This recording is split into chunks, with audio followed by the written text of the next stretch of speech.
বেশিরভাগ ক্ষতিকারক ব্যাকটেরিয়া ফ্রিজের তাপমাত্রায় বেড়ে উঠতে পারে না। তারপরও অনেক সময় ফ্রিজে রাখার পর নষ্ট হয়ে যায় খাবার। তাই খাবার সংরক্ষণের ক্ষেত্রে জরুরি কিছুটা যত্নশীল হওয়া, কারণ নষ্ট খাবার না বুঝে মুখে দেয়াই হতে পারে অস্বস্তিকর অভিজ্ঞতা। তবে ফ্রিজে খাবার সংরক্ষণের বেশ কিছু নিয়মের মধ্যে অন্যতম হলো হালকা কম মশলা দেয়া সেদ্ধ খাবার না রাখাই ভালো। মশলা দেয়া ও কষিয়ে রান্না করা খাবার চট করে নষ্ট হয় না। যেসব খাবারে খুব তাড়াতাড়ি ব্যাকটেরিয়া জন্মাতে পারে তেমন খাবার ফ্রিজে রাখার 2-3 দিনের মধ্যেই খেয়ে নেওয়া ভালো। বেশি দিন রাখা খাবার খেলে তা থেকে হতে পারে বিষক্রিয়া।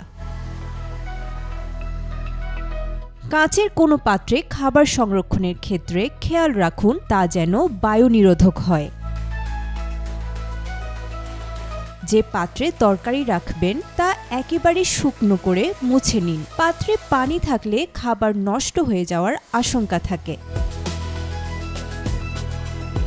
যেটুকু খাবার খাবেন তা নিয়ে বাকিটা তুলে রাখার চেষ্টা করুন। খুব ভালো হয় যদি আলাদা আলাদা কৌটোতে রাখতে পারেন।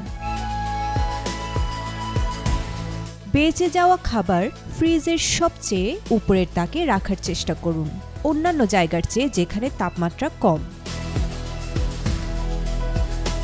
এছাড়া কাঁচা শাকসবজির ক্ষেত্রে পলিথিন ব্যাগে না রেখে খবরের কাগজে মুড়ে রাখুন। মাছ মাংস ভালো করে ধুয়ে রাখুন ফ্রিজে। কাঁচা মরিচ রাখুন বোটা ফেলে।